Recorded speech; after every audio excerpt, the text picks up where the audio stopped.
Kansas Grazing Land Coalition, like many different groups, are concerned with certain species that are very prevalent at invading, grasslands, and that can be a variety of grasslands, but primarily rangelands. And eastern red cedar is one of those. Hedge and locust are others, and there's some other species that are now becoming, issues, or at least they're on the radar in certain areas of the state. When environmental conditions present themselves, wildfire or wildland fire becomes a huge issue. And so using fire more in a preventative way is ideal. But just tell us kind of the impacts maybe of woody pressured areas that have been invaded or infested and maybe now are hard to control. When fire does get into those areas, how does that change just the reaction of fire to those fuel conditions? Fire that's considered a wildfire under those unplanned conditions, it can be scary no matter what. And so, your rate of spread, your flame lengths, things like that can be impacted. I think when you implement or when volatile fuels are part of that situation, specifically kind of eastern red cedar with a lot of work done there, is I believe it's like, when you start talking about flame lengths, is you might deal with 5-6 feet that now go to 30 feet. And so when you think about that laying over with the wind speeds that may occur, individuals that, we have a lot of just volunteer fire departments and things like that and what they would be facing because of that. And so think of that kind of a flame length. Not only that, but in that grassland landscape or next door is spot fires increase, and I believe it's at least a 2 to 3 fold. And so having that woody plant there, if you look at a spatial scale around it and knowing that ember could travel much further, is now I can actually increase the landscape 2 to 3 fold of what's at risk from a spot fire getting ahead of it. And those are very frequent as humidities come down, as those wind speeds pick up. So I think that's really what we see is that keeping grassland grass is, wildfires can still occur. I mean, there can be untimely fires, but being able to control that and or what's at risk, how much area is put at risk when that starts, drastically changes when we see that volatile fuel component. In the past decade, there have been 3 really maybe national news-making types of wildfires that have occurred in Kansas. In some of those respective areas, there's been not only livestock, but also buildings that were lost as a part of that. When we use fire, maybe the natural reaction for the public would be to say, no more fire. I mean, is that the cause? But actually what we're talking about here is the need for more fire in those landscapes to prevent that from happening. Tragic from a standpoint of infrastructure, those types of things. Ecologically, hugely beneficial. And sometimes that's been, and that's not necessarily me saying that, that's actually the local ranchers and the local communities saying that.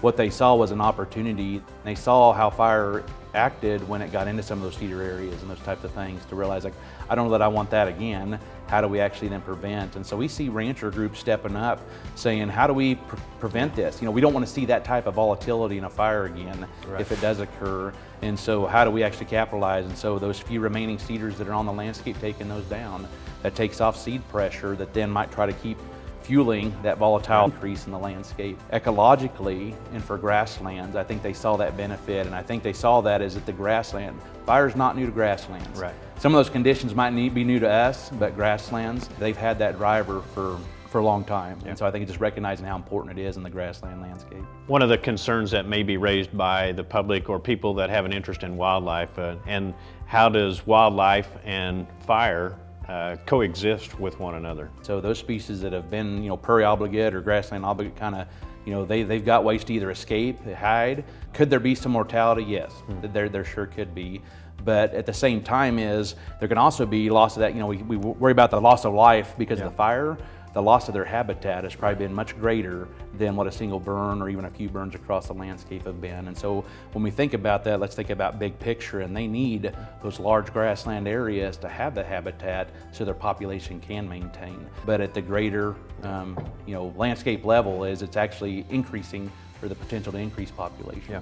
So I think you're right. I think sometimes it is hard to see the momentary action or the result of that, but not see the big picture from a landscape loss perspective. I think that's a great point, because even as we, back to kind of prescribed burn plans, is we can get really focused on just our little bit of an area, and what I think when we think about fire and how it interacts is that's where working with neighbors or beyond fences. I think we need to think about that from a spatial standpoint, as there may be more opportunities with natural fire breaks, working with neighbors that just don't get confined in only that fence line, only that small area, but there's a landscape we're managing here. Yeah. Prescribed burning is is something that has been commonly used across the state and for generations. Some of the reasons for the use of fire has been well documented. Some use it for even out grazing distribution problems, improved animal performance, especially in stockers, and then maybe brush management. It's been also covered in those conversations that even the volume of acres that are burned annually in Kansas, that may not be enough, or maybe the timing of those burns may need to be altered from the past, because we're seeing woody encroachment continue to be a problem and really spread across Kansas and a lot of different regions. How do we move prescribed fire forward in a way that helps us address that woody encroachment problem? I think what we've had in the last couple of years is what's called a rangeland analysis platform that lets us see across landscapes with functional groups in mind. And so trees, shrubs, perennial grass forbs, annual grass forbs,